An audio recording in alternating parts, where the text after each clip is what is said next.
Welcome to Halloween. The villains have come out to play. And tonight on TV, guys, we're going to decide who is the best villain of TV history. I'm Matt. I'm Brian. I'm Paul. I'm Mike. And once again, we've got the 4 panel judges, ESPN style. We are going down our list. We have each picked 8 different finalists, and they will be matched up at different points against everyone else's finalists until we have a top 1. So we are starting with 32 villains. You're going to hear it as we go along the list. Real quick, before we jump into things, before I even give the rules of that, what for you guys would you say was your qualification? What is going to be the reason you're voting certain villains over other ones? What's your matrix? I'm gonna go with who's more effective and interesting a villain. Kind of just who gravitates, who makes you really want to watch the screen and see what's going to happen. Fair enough. How about you, Paul? Yeah, I have some unexpected picks, people that you wouldn't necessarily think of as a traditional villain, but I don't like, just your typical bad guy. I want somebody that has some unique qualities, that is engaging, that's interesting, similar to what Brian said. What do you think, Mike? I like someone that can be cold and chilling sometimes, but also a unique character that I want to see on the screen. Awesome. For me, villain, like Paul said, there are some dark horses here that you wouldn't really think of as villains, especially compared to other. Like, you got mass murderers versus like an overbearing mother. And so when you got that was your pick, man. I know. But when you got those back to back, it's like, who is someone that you like to watch, that the story is better because they're in it, and also that you enjoy seeing them have their comeuppance. So there is a lot of gray area there, but I definitely want to, I think I'm going a little bit more with you, Brian, your take of who is very interesting and a compelling villain. So that'll be nice in general. So the way that we're going to do this is we've got, how many matches at the beginning? Way too many. 16 matches. That's it. That's, basic math. We got 32, so divided by 2. So we've got 16 matches in this first round. Each one is going to be, one of us picked this villain, and we're kind of going to give our pitch versus someone else who picked that villain, and they're going to give their pitch, and the remaining 2 are going to vote for who they think should win that argument. There is a little, because there's 2 of them, there easily can be ties. And so how do we solve a 2 versus 2 tie? In the first round only, you can one time use a special, I want to vote twice. And you can enact that on any villain. If you say it first, the other person that's with you can't then say, wait, no, I want to do, because that's just a deadlock and that's stupid and you're both wasting your And to vote. be clear, we have to use that when we're one of the voters. So it's if one of my villains are up, I'm not a voter, so I can't use it then. Yeah, exactly. So if it's Brian's villain versus Mike's villain, only Paul or I can use the double vote. Thanks for clarifying that. Yeah. So we're just going to jump into it because there's a lot and we've got a lot to get through. We don't want to just delay with nonsense like I'm doing right now. So the first one is Brian versus myself, Vecna versus John Kreese. Brian, Vecna is your pick. You talk a little bit about them. Well, I think I'll need to do this because I don't think Mike or Paul have watched Stranger Things. That does put you at a disadvantage, that's for sure. It does. So Vecna is revealed to be basically controlling the whole Upside Down in Stranger Things, and he's got this whole big backstory. He has powers, and he killed his mother, killed his sister with telepathy powers. Let his dad think that it was some unknown demon who killed them, and then later on he ended up in the science laboratory, and he's the one who kind of helped Eleven, the one of the main protagonists, escape. And then she's the one who, after he brutally murdered a whole room full of children, basically used her powers to shun him into the other world of the Upside Down. And basically he's been plotting this whole time to not only get back at Eleven for banishing him, but to destroy the entire town of Hawkins. And then we realize he's the one basically behind everything, the whole season. Yep. The whole series, basically. And that gives a little more weight. I get it. John Kreese from Hold Cobra on. Kai. Before you go, Matt, okay. can I just say I have not seen the most recent season of Cobra Kai.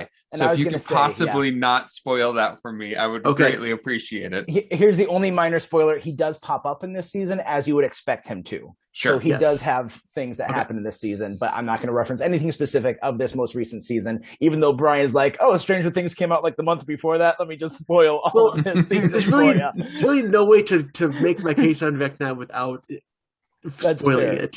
Well, It's way still to a good not show. announce it at the beginning. I love it. All right, no. So John Kreese, he popped up at the end of season 1 for Cobra Kai, and in this most recent season, we have not spoiling anything, but we have a bigger focus on Terry Silver. And in the first season, the bigger focus is on Danielson versus Billy and Billy Johnny. Zabka's character, Johnny. Thank you. And so, without those 2 seasons, the show is at its peak when Kreese is in it, because Kreese is like a chess player as well as a manipulative jerk Mhm. coach guy. He's like, everyone has had a coach in their life, and he is the worst aspects of the worst coach that you know, but yet he's competent. And that's what makes him good, is because it's like, if he was like a jerk and that he sucked at what he did, it'd be easy to throw him out. But he gets good results, and he manipulates people into serving his own needs, and he becomes like this cult-like leader over teenagers. And there's so many red flags of just even how you would describe him like that, without getting into even more of his deeper backstory, but just watching how he can pull people to his side, and how he can like put himself as the good guy as much as he needs to, over and over and over. Because even in season 2, he almost seems like a good guy at a couple different points, even though we've seen the original Karate Kid and no, he's not. And so he does a really good job of playing off of people's emotions, and he has his own motivation of where it's not just I want power, but you also see like how he really feels for Johnny, and like yet he also manipulates him. It's a very unique relationship, and he's a great villain. Cobra Kai's at its best with him. All right. So I mean, I'm ready. I know who I'm voting for. I'm just I mean, writing so are we Kreese just here assuming on the that sheet. that you're gonna vote for your own person, or can you be swayed by the other person's argument too? That's the question, because I'm not sure. And all of my picks, I think you can. I think there are some of mine that, like, on my matchups, that I like the other person's a little bit more than I like my own. mine as well. Okay, All right. so there's a 4 vote, so we all have Okay. votes.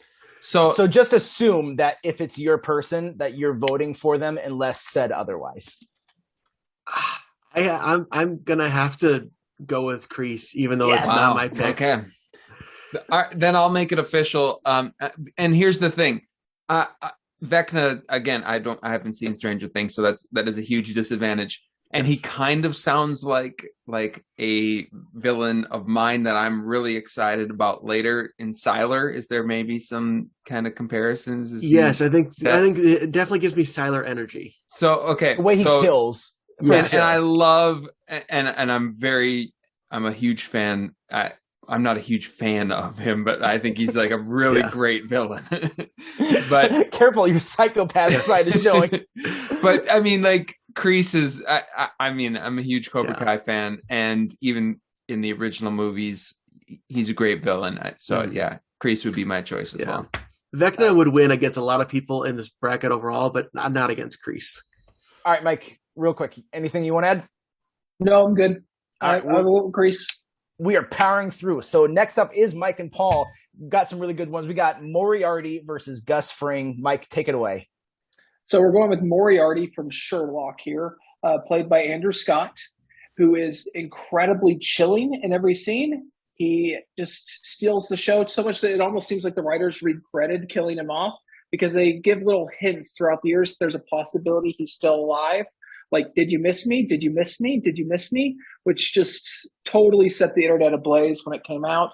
He's the opposite of our main character, and that our main character is a consulting detective, and he's a consulting criminal. And somehow they took one of the best literary villains of all time, and in the TV show somehow made him better, in my opinion. And that might be sacrilege to say that, but it's fantastic. Just very motivated, and in a lot of ways you constantly are worried that he is better and smarter than our protagonist, and he might even be more motivated. I mean, he is so motivated to win that when he realizes that Sherlock might beat him, he kills himself so that way he wins. Like, there's no more motivation than that. All right, Paul, what do you got? All right, so Gus Fring from take your pick, either Better Call Saul or Breaking Bad. I think he is just the one of the most brilliant villains in TV history. I love the complexity of his character.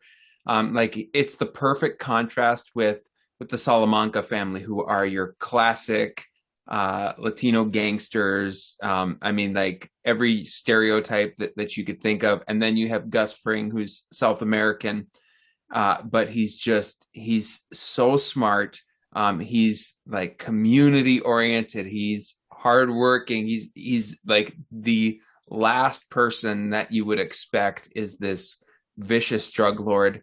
And the complexity of his character is what makes him a really great villain, in that he's not just a simple bad guy. Like, I mean, you can see like he actually does care about the things like his restaurant and like the community that he lives in as well, while at the same time like being one of like a weapon of mass destruction in his community too, and being greedy and having that kind of tearing at both sides. It's a really incredible character, and the actor is amazing in portraying that. It's just it's such a great twist, and it honestly makes me wonder, like, are there people like this that are like have this completely secret life and cover it so well, that they just seem like the most upstanding citizen, and yet behind the scenes are just wreaking all sorts of havoc. So I think he's a phenomenal villain.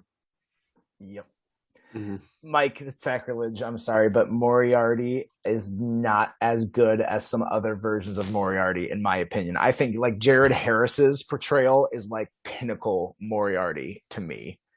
I apologize. I know but it's hard for me not to root against Gus too. It's like when you look at Box Cutter episode, you've seen like villains kill their own henchmen to make a point, and it's usually really lazy, and it's usually like a terrible plot device.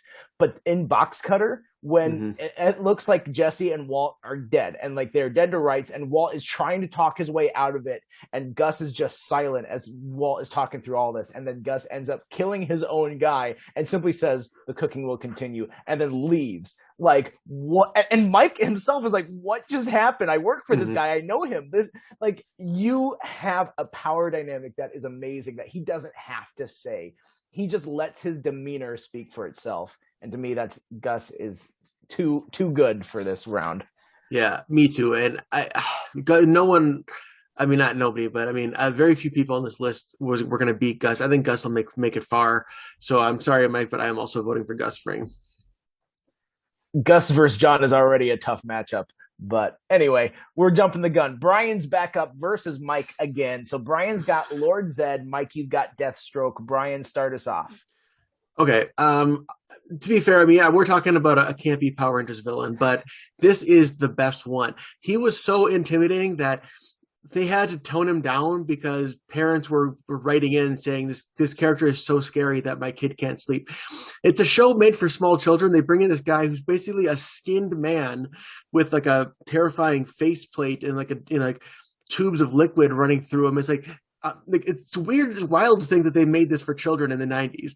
And he does have a really cool presence. I mean, he's not any more effective than Rita Repulsa was. He still sends down monsters and loses all the time. But he has a really cool look to him, and I think he has a really intimidating presence. I'm not expecting him to win, but I had to include him. All right, Mike, what do you got? All right, so I got Deathstroke, or Slade Wilson from Arrow. Starts off as the character that actually trains our hero. And the first season is kind of his unlikely ally. And by the second season, he's hyped up on PEDs, he has roid rage issues, and he's going after our hero. And he makes for an incredibly like terrifying villain. He kills the hero's mother in cold blood. Some of the stuff later on gets a little hokey. But he makes for a great character too, because then later they bring him back after his Mirakuru rage is settled. And you never quite know if he's going to help the hero or if he's going to stab him in the back. And so it's just a character that you always love to see on the screen. All right. I have not seen Power Rangers in a long time. And in my mind, I autofilled. I don't know why I did this. I know the difference between Deathstroke and Deathlock, but I autofilled Deathlock from Agents of S.H.I.E.L.D. and thought that's who we're talking about. So I've had him in my mind until you said that. Oh, wait. No, different, completely different guy. Paul, what do you think? Are we talking about Power Rangers here? We are talking about Power Rangers.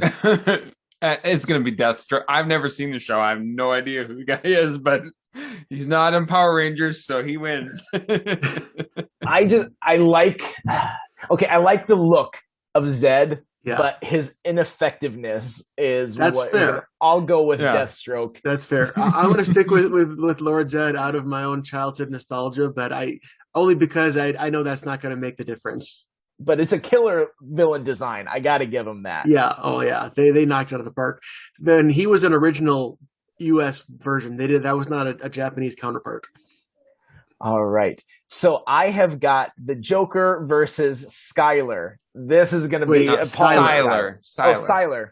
No, we're talking about Skyler from Breaking Bad. I know she didn't really do anything too wrong, but she's a villain. No, sorry, that's a typo. So I'll start with the Joker. So if you've seen Batman the Animated Series, that is like that for a long time was definitive Batman. It was digestible for kids, but they barely pulled punches. They pulled enough so that it wasn't like, PG-13R. So you got enough of the Joker's dementedness, but the way that Joker toys with Batman, and Joker, he doesn't need a huge introduction because he's so well known. Mm-hmm. But he is that guy that's like, some of his other villains, they have these great motivations, but Joker doesn't care about anything except for having fun. And to him, it's the psychopathic desire to hurt someone, elevated to 1,000, and him just enjoying just screwing up Gotham and doing what he wants. And it's all a sick joke to him. It all is just to make him laugh. And it like the way that Mark Hamill portrays him is just a great way that, like, even with the age of Heath Ledger and Jared Leto, who's not setting a high bar, and Joaquin Phoenix, that Mark Hamill still should be in the conversation for best Joker. And so for all those reasons, I think he should win. He's great. Yeah. So, okay. I would say if we're talking about Heath Ledger as Joker, I would probably side with you, or even Jack Nicholson. But we're talking about a cartoon here. And that's why Sylar is he's absolutely diabolical. Now, I'll admit it's been a long time since I've watched Heroes. Probably I don't know when it came out, 2004, 2005, somewhere in that range. Mm-hmm.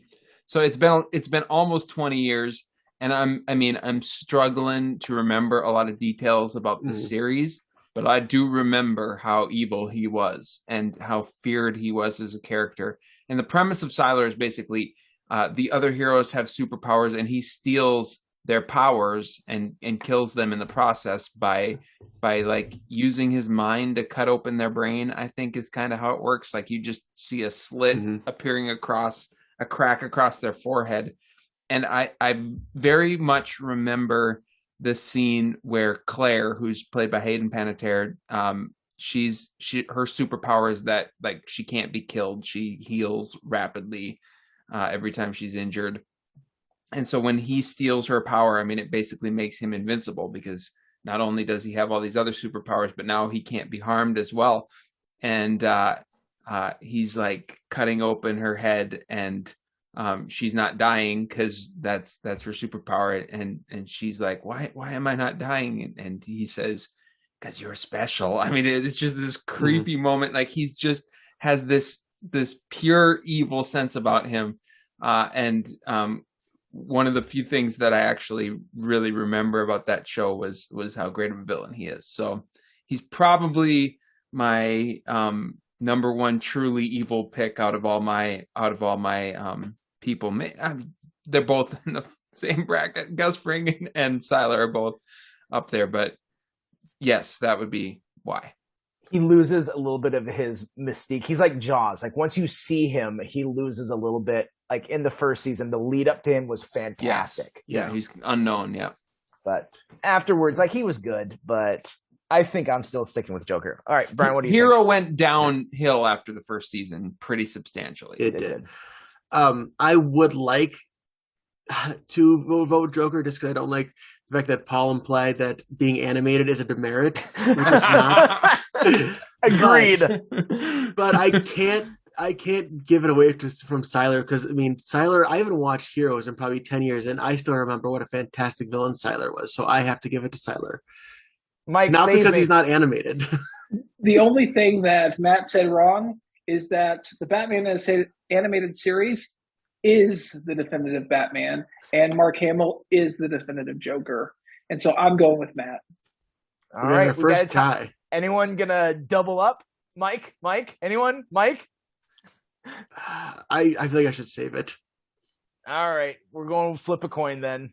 Are you going to do it, Brian? The boring way. No, not this Come time. on, Brian. Come on. All right. So Matt was first, so we'll go heads for the Joker, tails for Sylar. Oh, And the Two-Face reference comes back at a very poetic time. yeah. Tails never fails. Here we go. It is tails. Ah! I It's a mean, shit. there's no way to verify that, but you know, if a pastor Just held it up to the camera. if a pastor's lying about a fake villain podcast I just held it up to the argument, camera. then he's got bigger issues here. All right, so we're gonna trust that. All right, where are we at? So up next is Brian versus Paul again. Brian, you have the Vulture. Paul, you have Ted Mosby. Not to be confused with Spider-Man's the Vulture, but tell us which Vulture you're talking about. The Vulture from Brooklyn Nine-Nine, and he's one of these characters. Whenever he shows up on screen, you just go, oh, like you kind of you're on the side of the crew because his whole purpose in the show is to come in there and to screw things up and to make it unbearable for everybody. He's got this terrible attitude, and he just comes in and just ruins their cases every time. And he's just one of these guys you can't stand. Like, to put it in perspective, I'd rather see Todd Packer than the Vulture. All right, and Paul coming Okay. around to our line of thinking with Ted Mosby as a villain. Now, Take it here's the away. thing. I'm not voting for Ted Mosby. I don't think he's a villain at all. But I want to just point out the foolishness of how you guys trash talk a hopeless romantic and a genuinely nice guy who admittedly makes some mistakes in the show, shows his humanity, but he's still not a villain, despite the way that you guys characterize him. He's a good person. This is a 9,000 IQ move that you waste one of your slots to back him up. That's right. Maybe Paul's the real villain all along. All right. There's no doubt I'm the villain on this episode. Well, that is 2 votes for I don't know. Oh, the Vulture.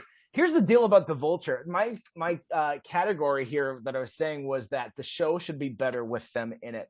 And to me, it wasn't. I like him as Mayhem in the Mayhem commercials. And there's a lot of goodwill that I carry over from those commercials because of the actor. But the actual Vulture character, I don't like to see him there.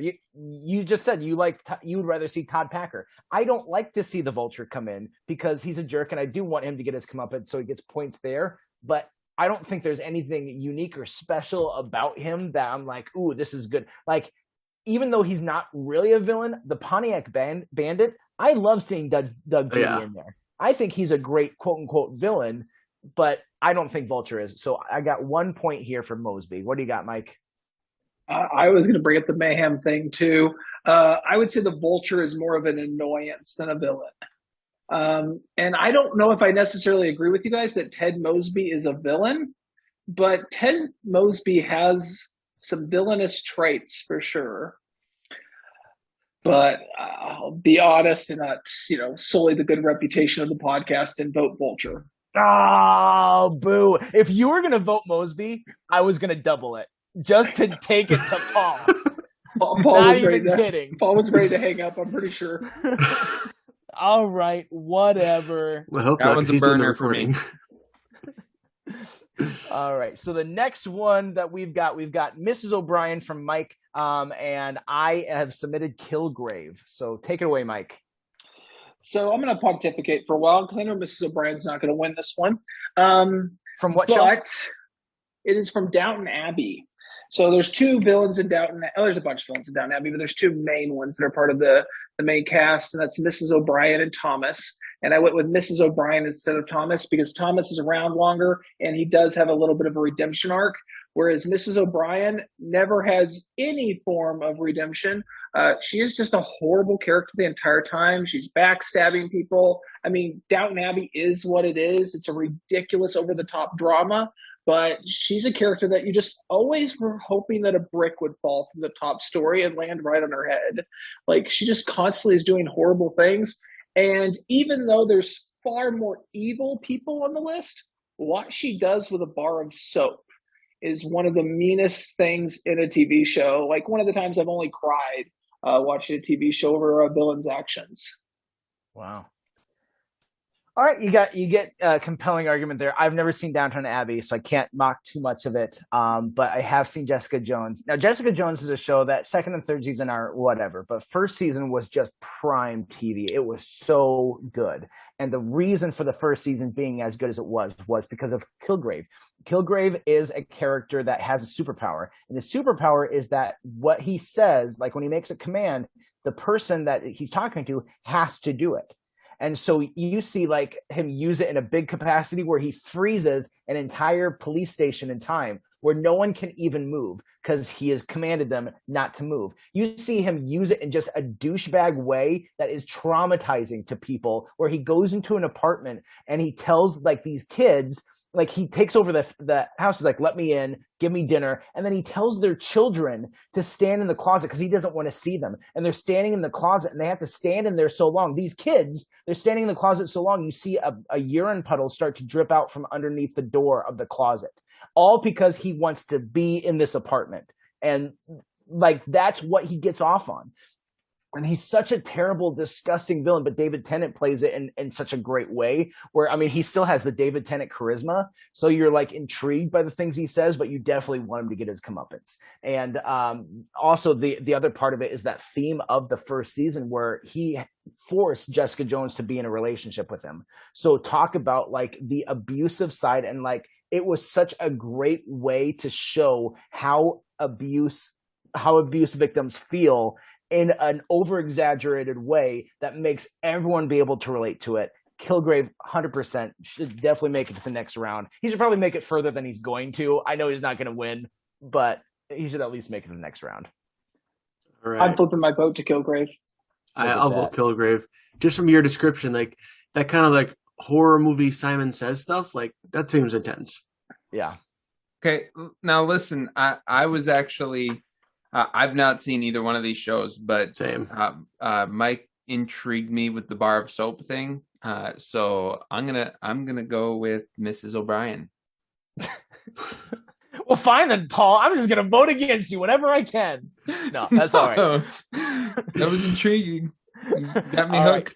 I want to know this bar of soap. But Kilgrave did he dangled a carrot in front of you, Paul. Did he do anything with a bar of soap? Probably, but you don't want to know about it. Anyway, so next round, me versus Brian. Brian has got a character named Yellow Eye Demon. I have Marie Barone. So Brian, take it away. All right, I think I'm gonna have to explain this because I don't think any of you watch Supernatural, and I only watched half of it myself. But I think this show could have just ended after like the first 3 or 4 seasons when this villain was on there, and it would have been a satisfying show. This was the original villain. He's the one in the backstory. This specific demon is the one that killed their mother when they were little kids, and he's the one that their dad basically decided from that moment he's gonna dedicate his life to trying to learn how to kill supernatural things, save people, and ultimately his end game goal was to find this demon and kill him. And he spent like 20-25 years tracking down this demon. And even then, when he finally has this special gun that has bullets that can kill demons, he has to give it to the demon because at that point they had been in a car crash and Dean, one of the brothers, was dead. And basically the demon made a deal, like, give me the gun, trade your life for your son's life. So basically he trades his own life and the gun, like, gives away his whole life's purpose just so that his son can live. And then later on, his son comes back, and they're able to take him. The boys were able to take him down later on. But it's just like that heartbreaking moment of like he has everything he needs, but because his son's dead, and he can bring him back, he's gonna do that. All right. Well, you guys know Marie Barone from Everybody Loves Raymond. Now, this is, again, one of those picks. When you're looking at a comedy, you're not using comeuppance in the same terms that you would use it in a show like Supernatural or Heroes.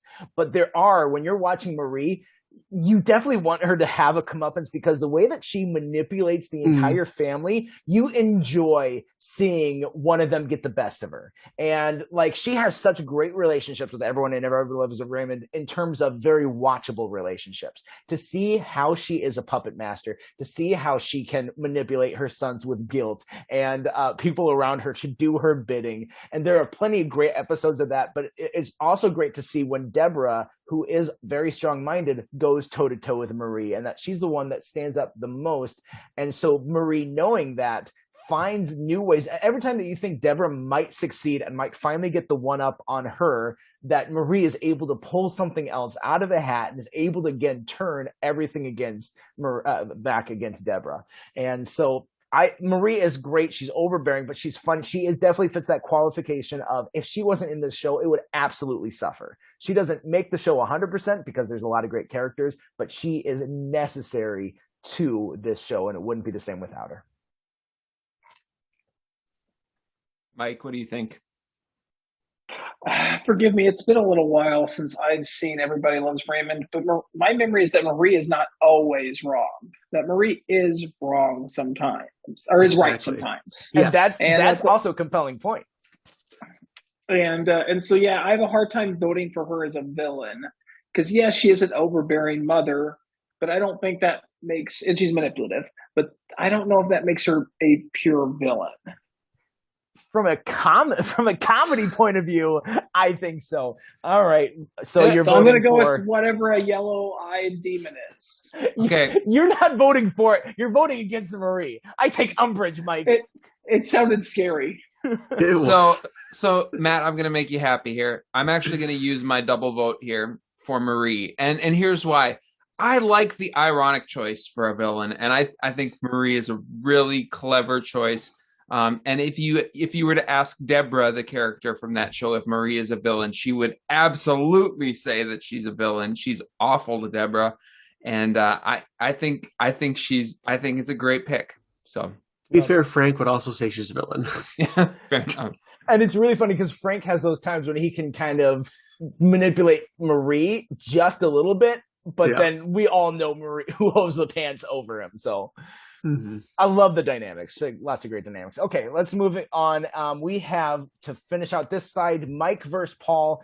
Mike picked Billy Russo and Paul picked Nina Myers. Mike, go ahead. So Billy Russo is from both seasons of The Punisher, the Netflix Marvel collaboration. He starts as a former soldier who was friends with our main character.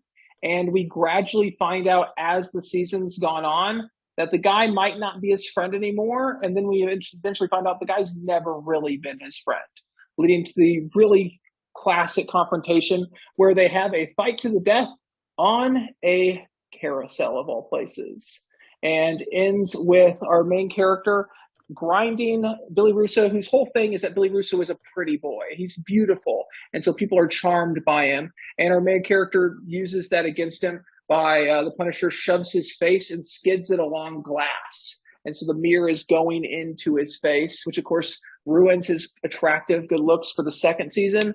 Now he's horribly scarred, which goes with his comic character Jigsaw, because his face looks like it's been patched back together.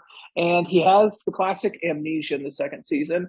But you as an audience have no idea how real the amnesia is. Because sometimes it seems like he's faking. Sometimes it seems like he's starting to piece things together.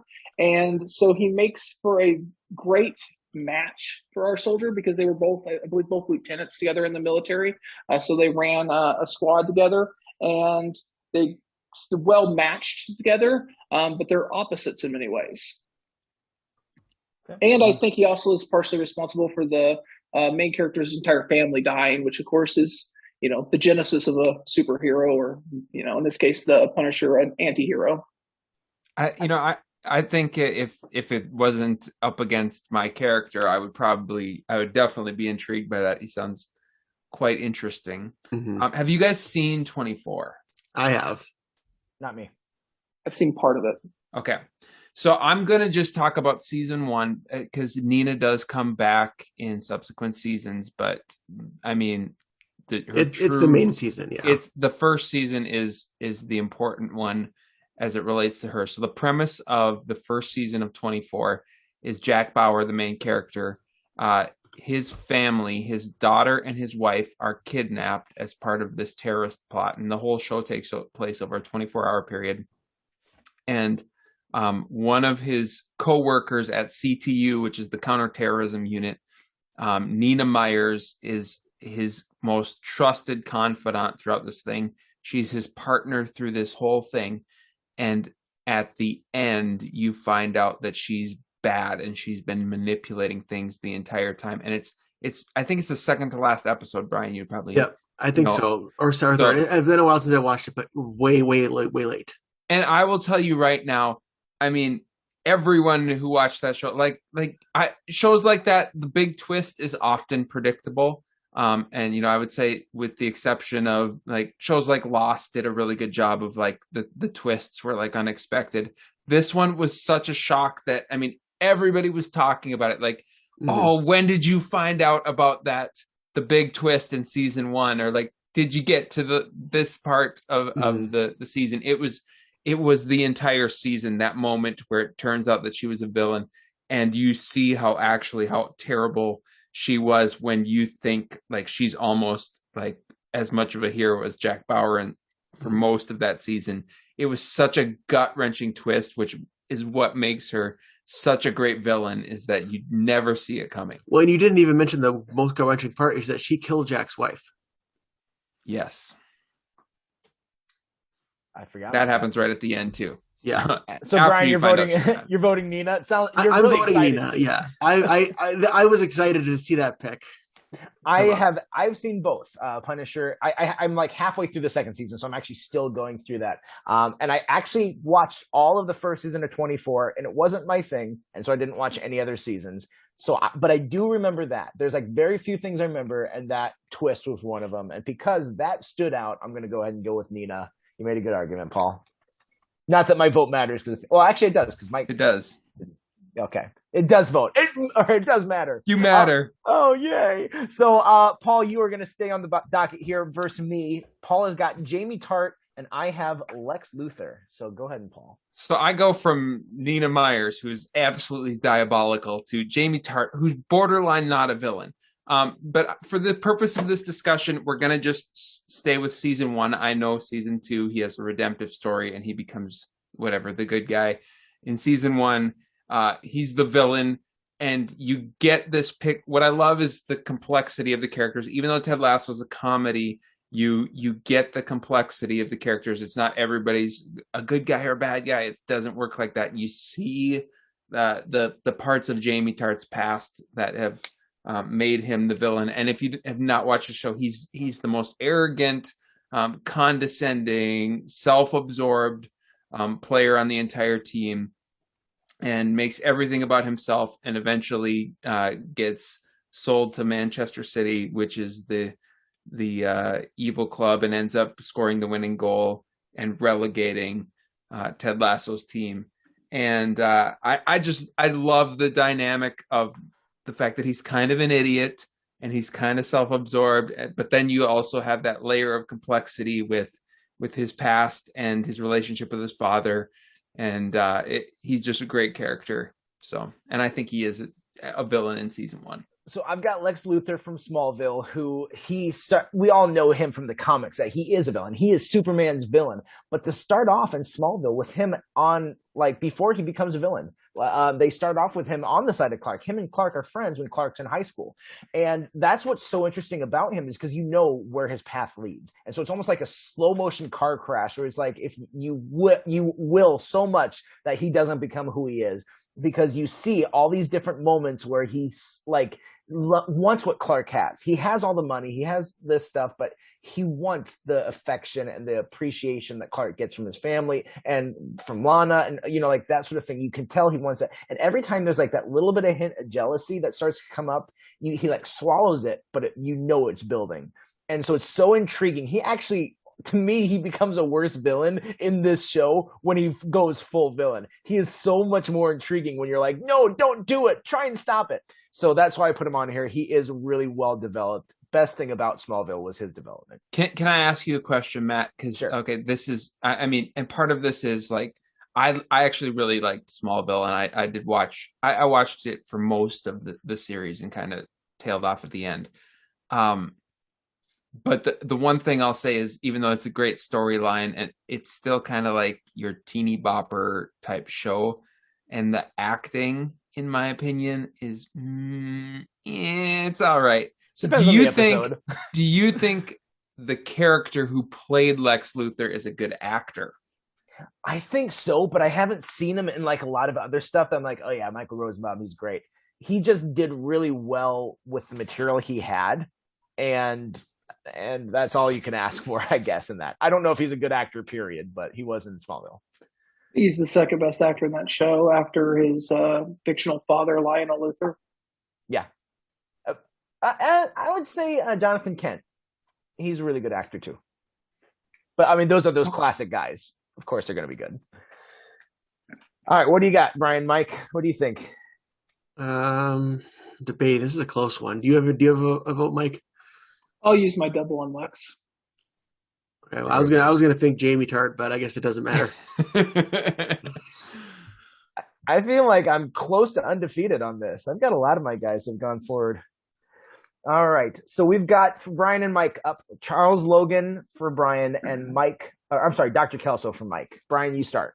We're going back to another 24 twist. So this is season 5 of 24, and the thing is, so previous fan favorite, great character, former President David Palmer is killed in the very first episode, and another main character, Michelle, was killed as well. Basically, they're taking out main characters, and Jack is pulled out of hiding, and then like maybe 2/3 way down the season, you realize that the current president of the United States was not like he was complicit. He knew that his predecessor was going to get killed.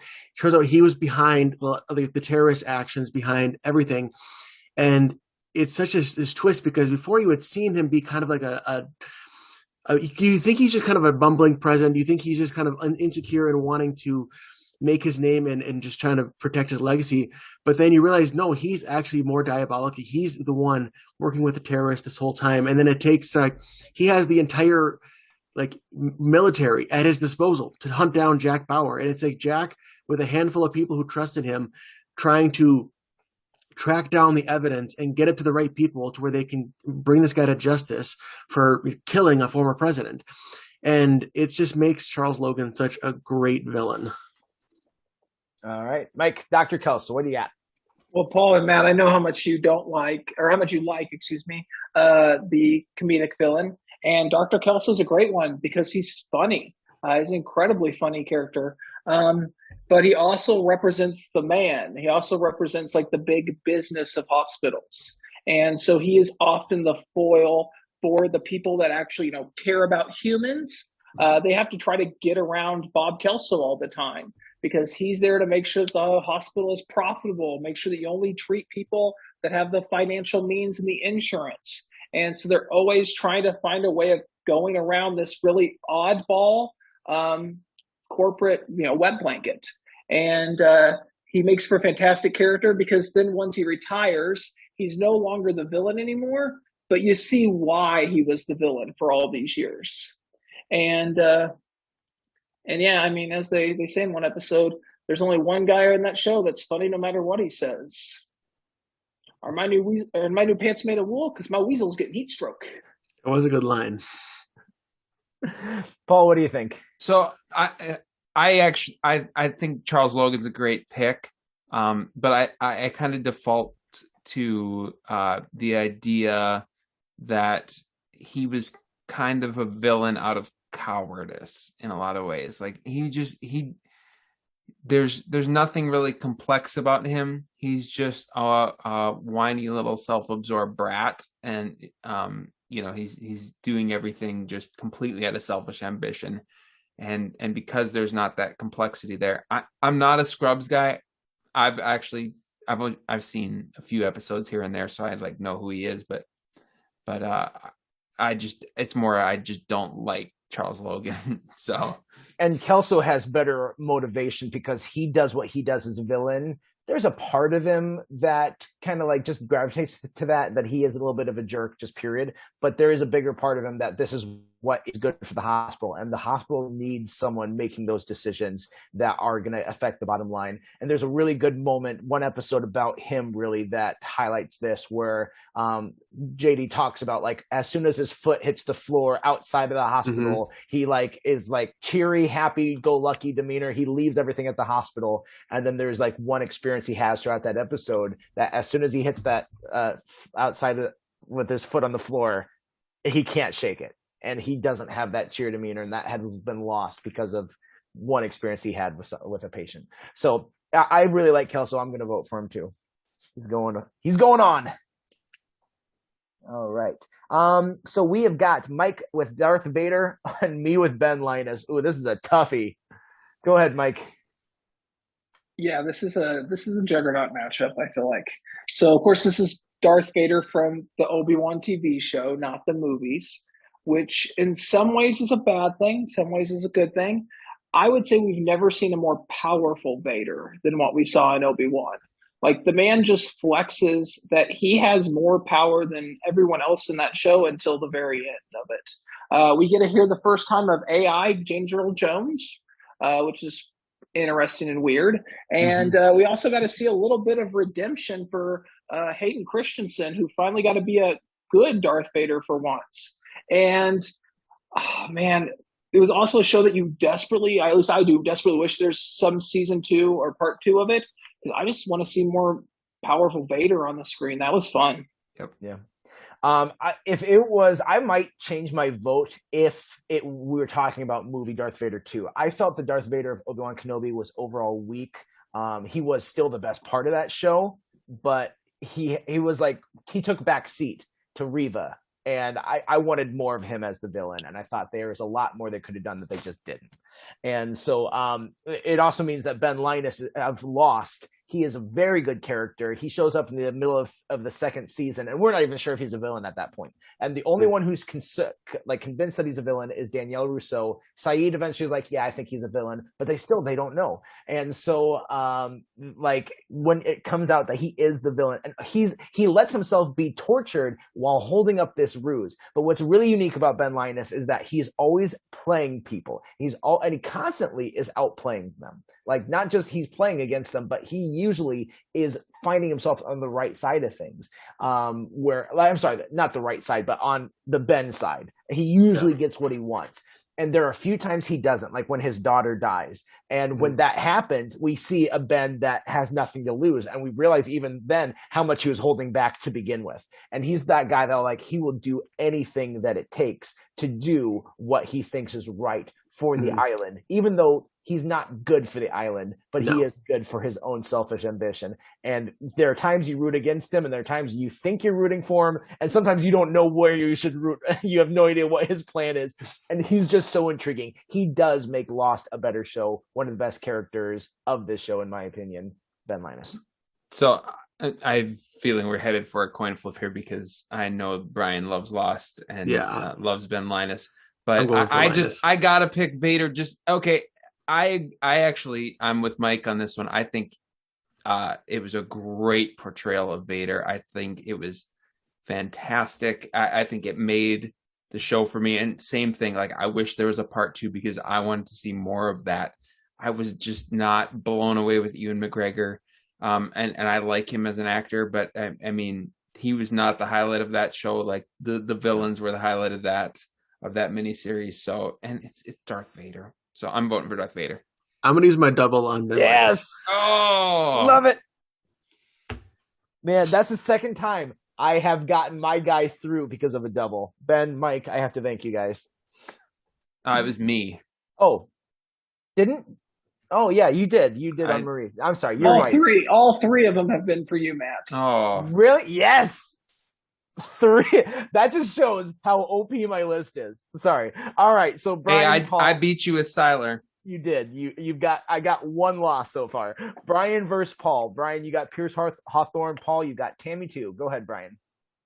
Pierce in Community in the beginning wasn't a villain. He was just kind of like the out of touch old guy who was not up to PC culture. And honestly, if it weren't for the actor being Chevy Chase and how Chevy Chase is in real life, the character may have been better.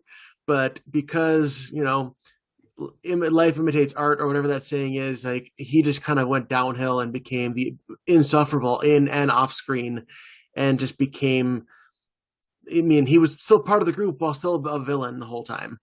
I'm not going to talk too much because his competition is pretty strong, so I'll leave it up to Paul. I mean, yeah, Tammy too is obviously Ron Swanson's second wife, and real life wife, I think, right? So they just had an amazing on-screen chemistry there, where it was like just so cringy and so amazing how she's a librarian, which is hilarious. That's the villain is the librarian, and just the way that like she has this evil power over Ron, who is like pretty much immutable to any form of sympathy or anything like that. The fact that she can completely disrupt his thought process is just amazing. So I think she's an amazing character and just a lot of fun too. These characters are even for me in likability. So where I have to give the edge to is effectiveness. And Pierce cannot enact his plans worth anything. He's an ineffectual human being. And Tammy too, she has amazing control over Ron. I have to give it to Tammy. I'm also switching my vote to Tammy. There you go. In this pairing. Well, I mean, if it was Chevy Chase, I'd be more likely to vote for him than I would Pierce Hawthorne because he's a worse person. It pretty much is him. All right, so Brian is still up with Mike. Brian's got Alexei Volkov, and Mike has Rupert Mannion. So to be fair, I haven't seen Chuck in about a year, and I only watched it for the first time last year. But I do remember him being one of those villains. It's one of those shows where there's always a new villain every season, and him being the villain of that season was one of the most compelling ones. I still remember the scene where they're at Thanksgiving, and like not everybody knows that he's a villain, and they're playing charades. And there's that whole thing where Chuck is telling Devin like he's a Matt, you know the scene better than I do. They're playing charades and he's trying to play it cool, but he keeps guessing the same thing over and over again, and it was just a really because Chuck is telling Devin that this guy is actually there to kill them, and then Chuck, as he's saying that, like guesses like, "Oh, grapes of wrath," something like that. It wasn't that, and so then he's still talking with Devin, whispering while he's trying to perform, and he's like, "Devin, you should guess something," and I was like, "Grapes of wrath." I think it was the Born Identity. It was Born Identity, whatever. Yeah. And then Alexei just looks at him like, "You're so stupid to guess the same thing again." Yeah, because he was threatening while still being charming, which is an interesting mix. Yeah. All right, Mike, what do you got? Excellent question. I have Rupert right here from Ted Lasso, who admittedly is not in that many episodes, but when he does show up, you know that he's there to cause chaos and mayhem and just be a classic pain in the rear end. He's there to cause our characters grief. And that's all he really does. He's just a mean, bitter, privileged individual. And even the way he treats his fiance is just reprehensible. Like he's not a good guy at all. And yeah, we don't know that much about him, but he is a character that every time he shows up, you're ready for him to get off the screen just because he's a bitter, mean person. Yep. Paul, what do you think? He's unapologetically evil. And I mean the dart scene with Ted is one of the best scenes in the entire series. And that's mostly because it's amazing with Ted, but also his his arrogance comes out in that as well. And then like the charity auction, you just see how manipulative and how terrible he is. And yeah, I love Chuck too, but I think I'm gonna have to go with I can't not have you vote for Ted Lasso, so I'm gonna go with Rupert. All right, to make it fast, I'll just double for Volkov. Timothy Dalton is fantastic. I know it's the actor versus both of these characters. Such a Chuck nerd. Both of these characters are the ones like really you feel their presence just as much when they're not on screen, because it's all about their plans and like their effect and their reach. And so you feel it more than you actually see these characters. I just find Volkov to be more likable when I see him on screen than I find Rupert. Rupert to me is forgettable in terms of charisma. So, all right. So next one. So all of us have used our double. And we got two more of the first round here. No, three more. So we've got Agatha Harkness, my pick versus Paul's pick of Jan Levinson.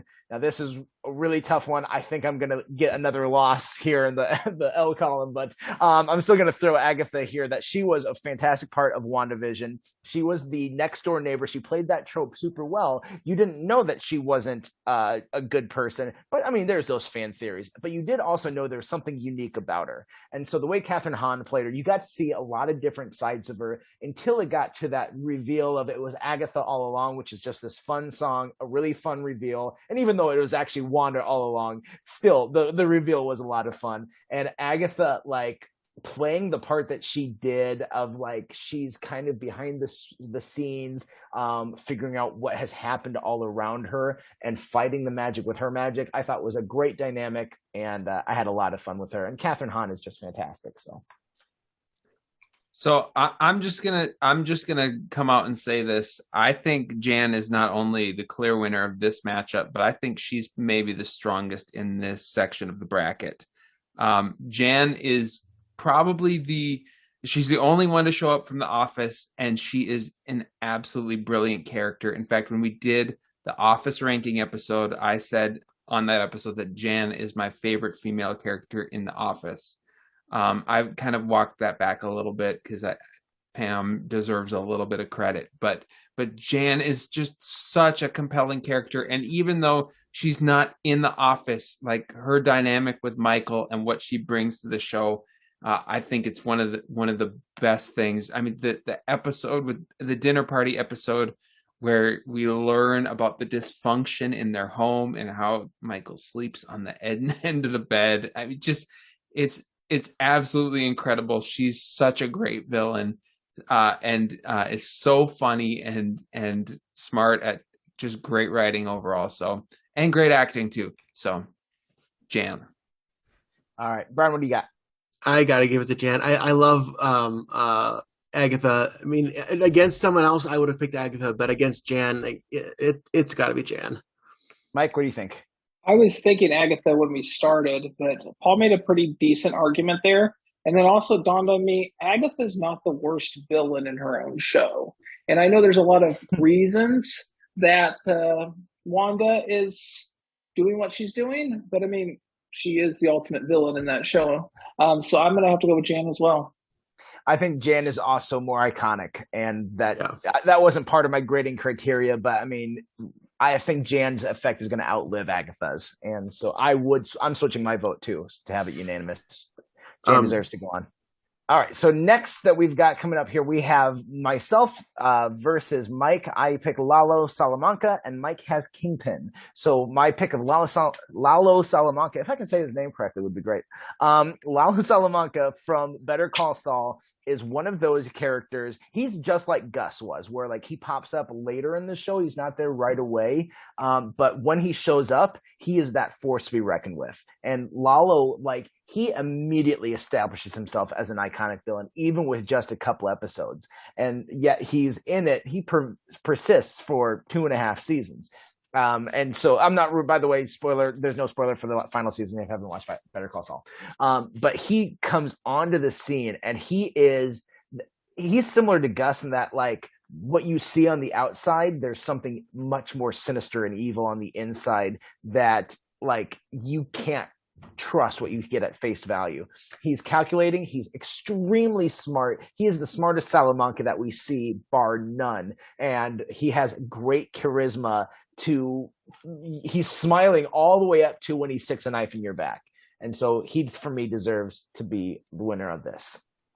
So Marvel has not done a great job traditionally with villains, but one of them that they knocked out of the park was Kingpin.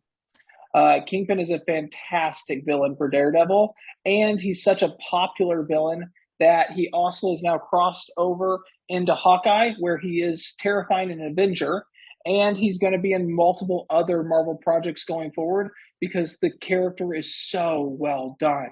Vincent D'Onofrio is an absolute beast of nature, and he's a character that we get to see how his father abused him. We see how his father abused his mother. We see the first time he commits murder. We see how staring at that white wall calms him down. And we see him later staring at a white painting that reminds him of that to try to quell his rage. We see him decapitate a guy using this car door and bashing the guy's head in repeatedly till his kappa was detated. I mean, he is a fantastic villain. In the new series, I'm assuming they're the same character and that Marvel didn't do a switcheroo on us here. But he clearly has a bit more strength. Even though his stint in Hawkeye wasn't his best stint, there's a reason that they're bringing the character back for other shows because he's one of the best villains that Marvel has done.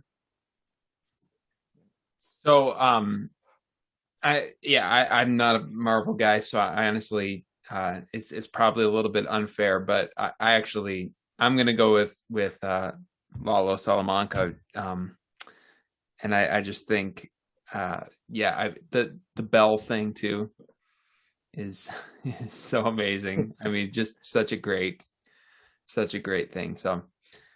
And then we had a little bit of tech issues here. Brian sent for us.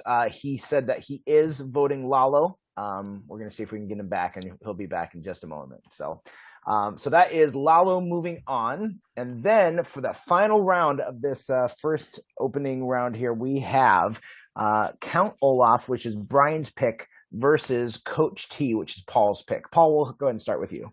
Yeah. So Coach T, probably, I'm not like super psyched about him, but I did when I watched the Mighty Ducks reboot last year with the new series.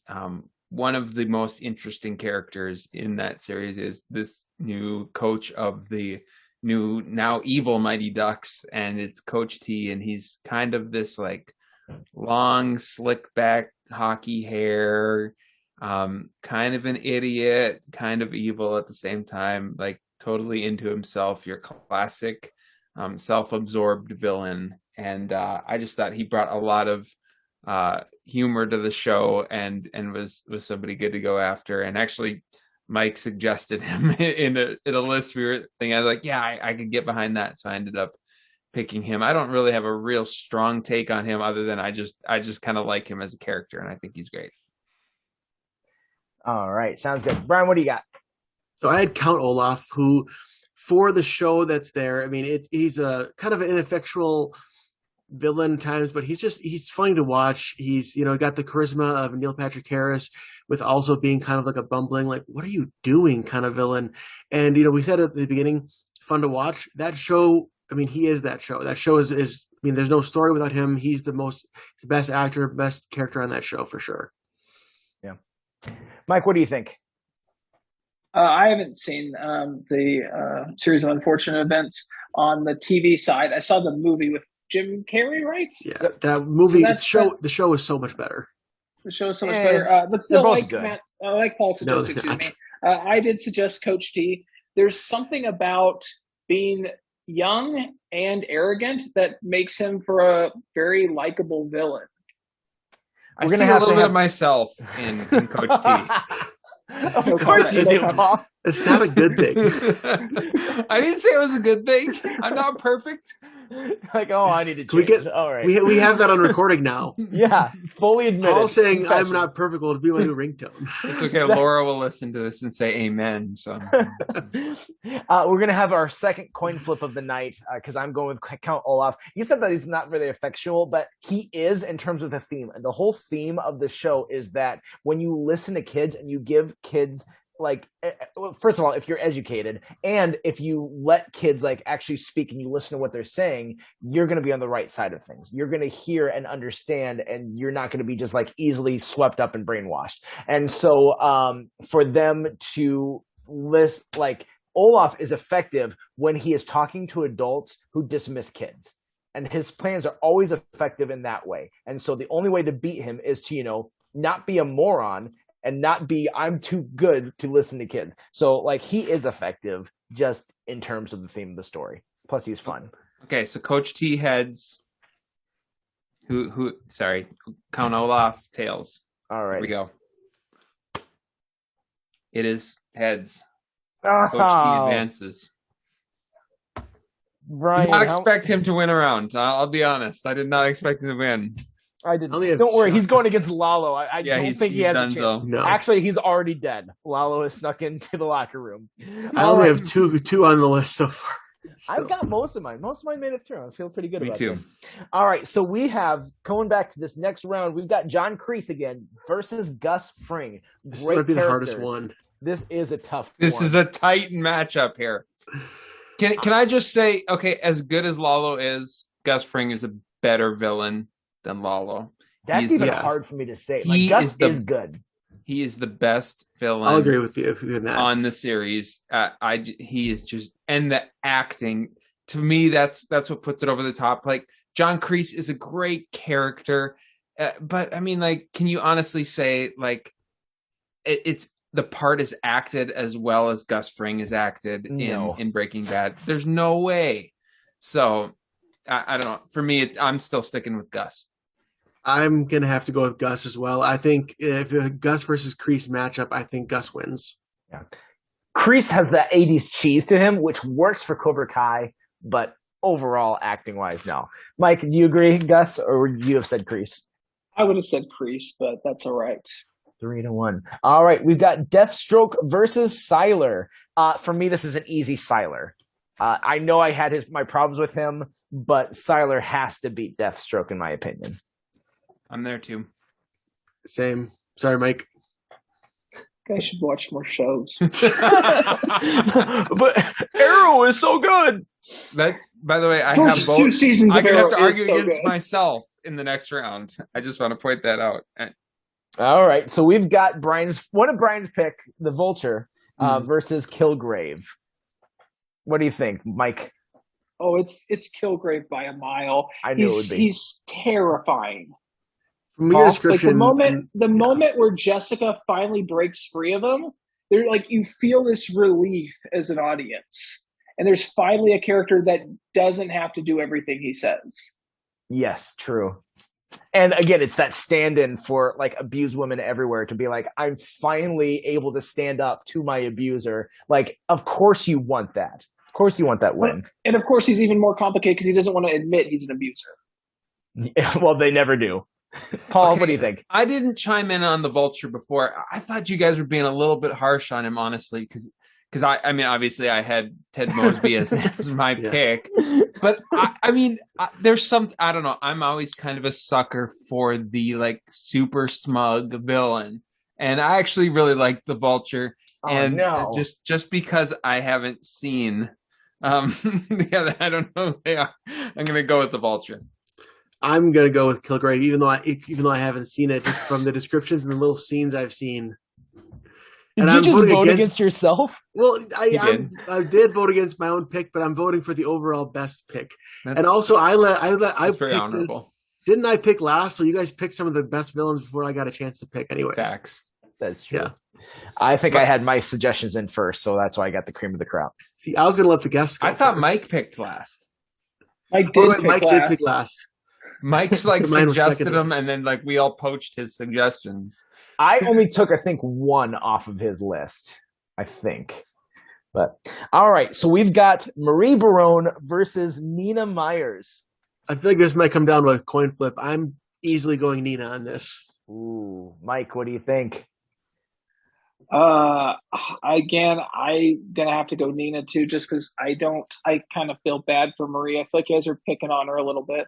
Okay, I mean, I voted for Marie. In fact, I even used my double vote for her before. But compared to Nina, come on, that's not even Okay. close. It's a slam dunk for Nina. I mean, I'm still with Marie. But then again, I don't remember 24. Super great. Didn't mean as much to me. All right, we've got Lex Luthor versus Dr. Kelso. This is to me another tough one. Brian, what do you think? I don't know. I haven't seen any of Smallville, but the clips I've seen what was compelling, and yeah, it's kind of campy, but so is Dr. Kelso. Fair. I'm gonna have to go with Kelso. I'm sorry. Mike, was Kelso your pick? Kelso is my pick. Kelso might be my only one left, but I actually might go Lex here because Ooh, Smallville plummets when Lex leaves that show. 100%. And Lex is a great character because he starts, like you said, as the relatable friend, and you see him gradually morph into the villain. And you can tell he doesn't want to be the villain, and you as the audience doesn't want him to be the villain, but he gradually overtakes his father as the villain, and he's the best part of the show. Yeah. And you like don't like the father even more because you're like, you know where Lex is headed. And it's like, Lionel, it's your fault. He's going to be this way. And then Lionel ends up being on the hero side for a number of seasons. It's like, seriously, dude, come on. Paul, what do you got? Okay, so I really want to vote for Jamie Tart, but since I can't do that, I think I'm gonna go with Kelso for the reasons that I stated before. I honestly don't think that the acting for Lex Luthor was great. I thought his character was a little bit stilted. I think the concept was great. I think the series, and especially the first few seasons, was excellent. I really enjoyed it. It was a lot of fun. So I like the character of Lex Luthor, but I didn't love the execution. So for that reason, I'm going Kelso. All right, go ahead and flip your coin because I'm sticking with Lex. All right, heads. It's not because I have him.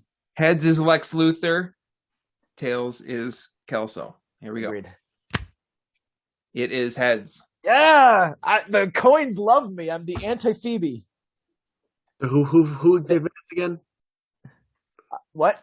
Lex advances. Okay, Lex advances. Lex. Yep. Yes.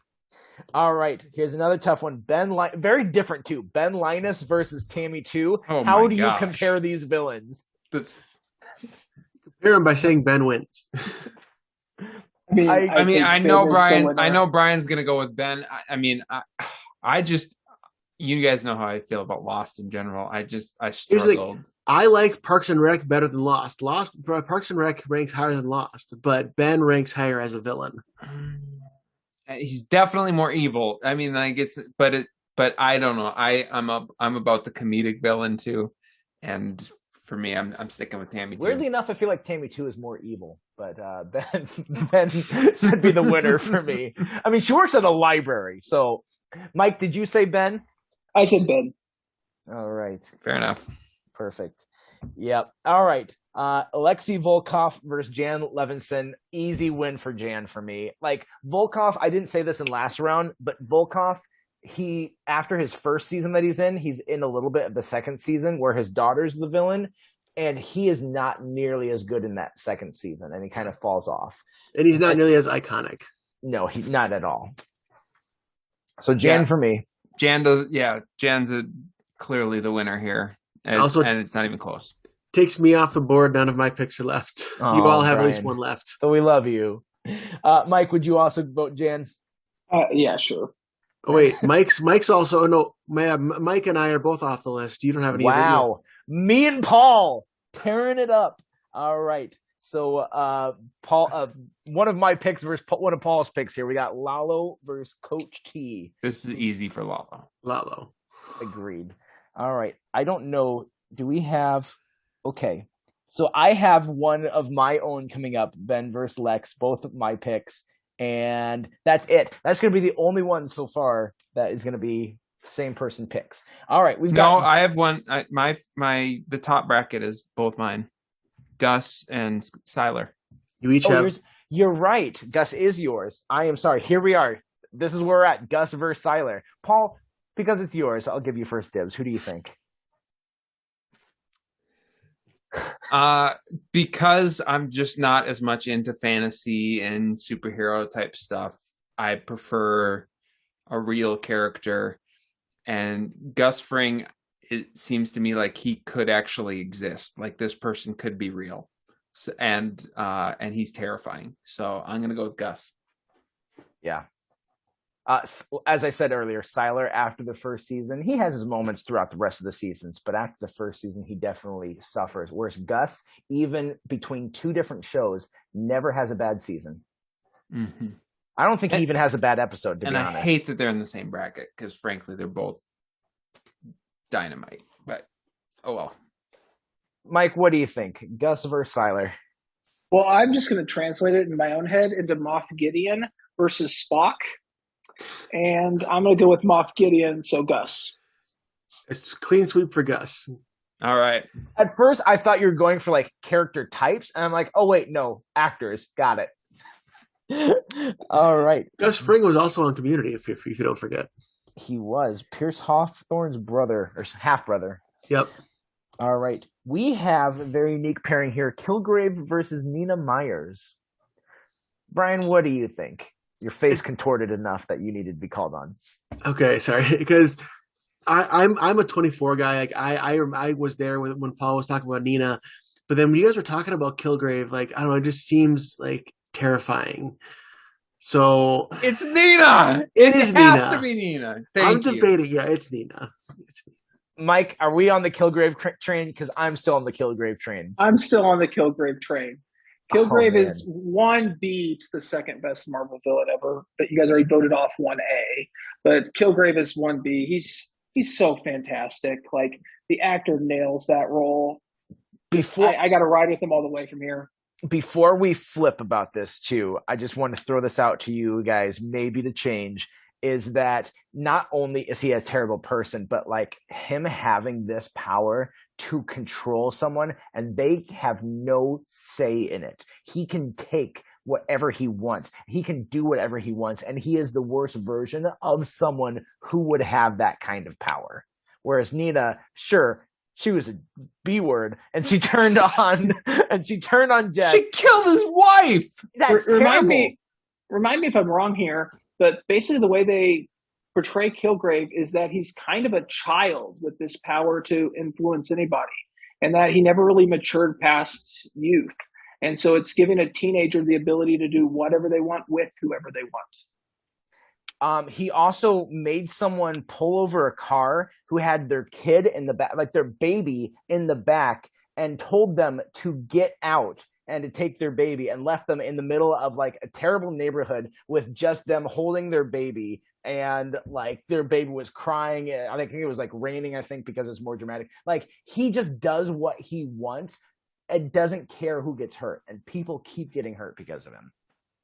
I'm still Nina. All right. If I can make a case too, early in the season, there's a character who we thought committed suicide. This woman who worked for CTU, and then later on, we find out, like later after the whole reveal came out, we find out Nina killed her, slit her wrist, made it look like murder, like a suicide, because that woman could have blown her cover.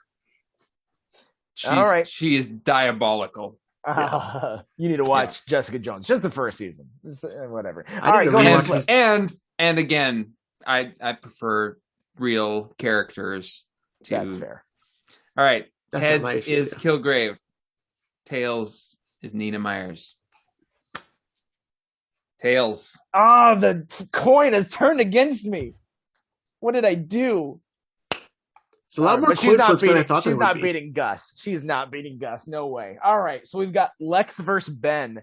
And as much as I've loved Lex and cheered him on, Ben has he's more iconic. Like, yeah, Lex is iconic. Ben is more conniving. He is more successful. He is better acting, and he is more interesting to the entire plot than Lex is. Just think that you guys got any milk scene? Oh man.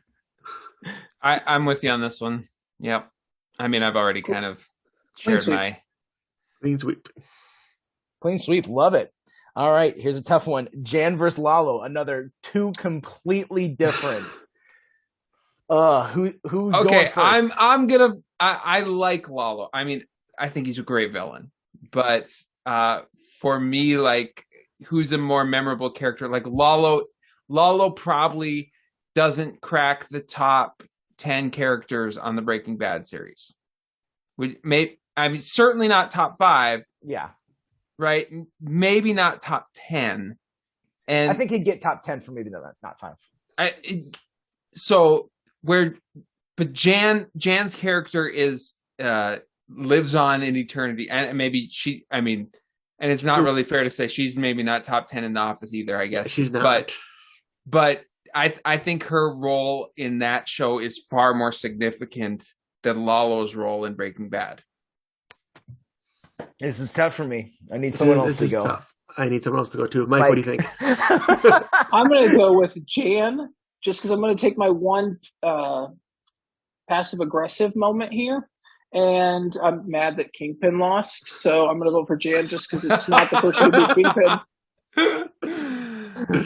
I live in Minnesota. I'm allowed one passive-aggressive moment, right? That's fair. No one's going to fault you. Brian?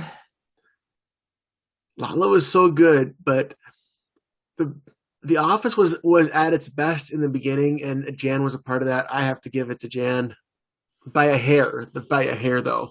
That's good because Lalo versus Ben, they're very similar. They're the same side of a coin, whereas Jan versus Ben is going to be very unique. I think I still would. I do think I'd still edge out Lalo, but it is very close. That was a hard one. All right, we have our Mount Rushmore: Gus Fring, Nina Myers, Ben Linus, and Jan Levinson. That would not be my top 4. That would not be. And 3 of them are mine. But holy cow! How did you do that? You came from behind, Paul. What do you mean from behind? I think I lost one. I thought maybe you lost one. I lost one in the first round. Okay. Anyone else still mad we lost Lord Zed? No? Is it just me? All right, top 4. Gus versus Nina. To me, again, I'm not as big 24, but Gus, he is calculating. He is he changed the game of villains. Let me go that route too. He changed the game of villains. I don't know if there was a villain that was quite as composed and professional and so deep, so different from what we got surface level. I can't think of anyone before Gus that did it as well as he did. And I think he gave us a new breed of villain. So I stick with Gus. Yeah, I'm gonna go with Gus as well. Mike, do you watch either of these shows? So I watched the first season and a half of 24. And so one of the worst things I can say, and sorry, Brian, please don't cry too much, is I remember the big twist. I did not remember that the big twist was Nina. I mean, it was 17 years since I've seen it. Yeah. But, I got to go with Gus. And, I mean, also you look at, the actor has gotten so many villainous roles because of that turn. Yeah. Yes. I'll go with Gus as well. That's a good one. All right. Ben versus Jan. It's the same boat as Jan versus Lalo because Ben is probably a better version. If it was Ben versus Lalo, I'd say Ben over Lalo. He's a better version of Lalo, I think. Ben is miles ahead of Lalo. Agreed. But I would still lean Jan in this matchup, and it's not just because of my anti-Lost. I don't know. There's something about the somewhat ironic villain from the comedy. And I don't think that anybody has played the villain in a comedy better than Jan Levinson. Let me pitch this idea to you, Paul. If Lost would have ended after the first 2 years. Oh, it's phenomenal. Yeah, I love it. It's a much better show. Thank you, Paul. Finally, 100%. someone reasonable here. The season 3 finale was the best episode of the whole series, so maybe I liked 3 in there. I liked it through the first, for sure, for the first 3 seasons, and then it just got too Ben weird is for me. one of the best parts of those first couple of seasons because he's introduced season 2, right? Yep. Yep. But yeah, once he's introduced, it's one of the characters that they introduce that just upped the entire show, which was pretty hard to do at that point. And then, of course, after that, then there's the gradual decline into oblivion. Yeah, season 2 wasn't bad by any means, but it was a little weaker than season 1. And then as soon as we got Ben Linus in, or as he went by at the time, Henry Gale, we were like, "Oh, this is really intriguing," and it shot Minnesota, up. Henry Gale from Minnesota too. Yeah, Yeah, from Minnesota, and he was only supposed to be in a couple episodes, and his acting was so good. They altered the script, and altered the story to make him a bigger part of it. So Brian, you're saying Ben? I'm saying Ben. Mike, are you saying Ben? Yep. Make it interesting, Matt. Here's the Make deal. it interesting. I don't really like the villains on The Office. I don't like to see them go against characters, but I do enjoy the dynamic that Jan brought. And what are you doing, Paul? You manipulated me. I have to say Jan. I never thought I'd go against Ben. I love that. I love that. Okay, so since Ben is higher up on the brackets, we're gonna go heads for Ben, tails for Jan. This is huge. This is ridiculous. massive. This is worse than your picking Kevin third.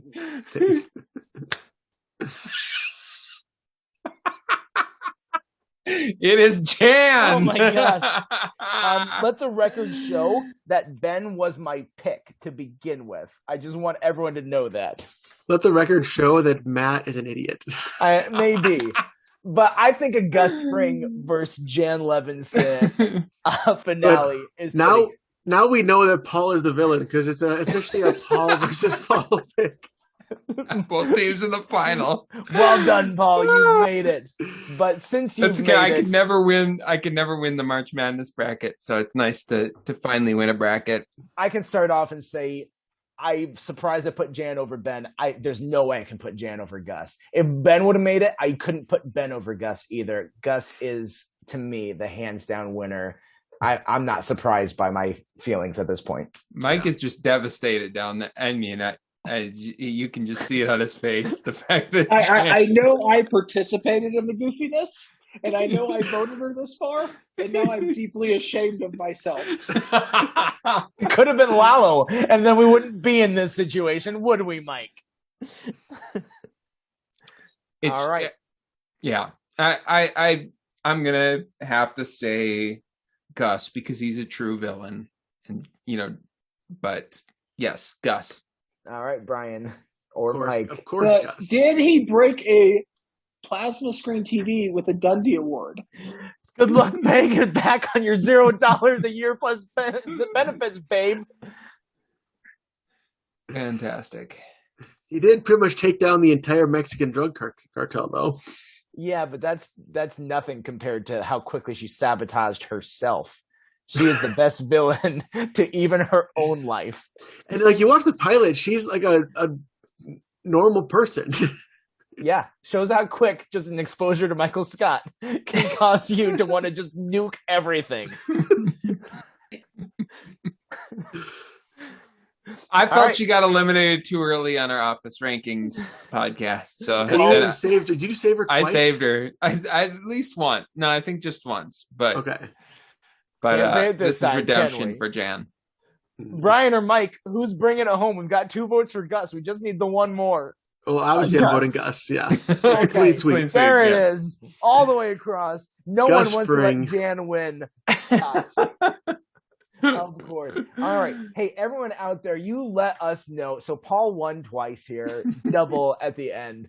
But is Gus the winner? Would you have let Jan get that far? Do you think Ben should have won over? Wait. Would I'm just curious, Gus or Ben? What would you guys have said? I still think I would have said Gus. I think I would have said Gus, but it would have been a harder decision. Wow, Brian voted against Lost. You would have said Ben, Again, Mike? Lost isn't the top of it. Lost isn't my favorite show. So right after I'd watched Lost, because I was kind of late to the Lost watching game, I watched was it Parenthood that he had a guest role on? He did. And I didn't watch all of that. Yeah, and the character, I couldn't separate him from Ben. Hair stood up as soon as he came on screen. Yeah. And then he went on to be in Person of Interest, and he was not as interesting in Person of Interest. No, he was not. All right, there you go. Gus Fring. if you're surprised by that, I don't think you watch the show enough. Mhm. But a lot of great picks there.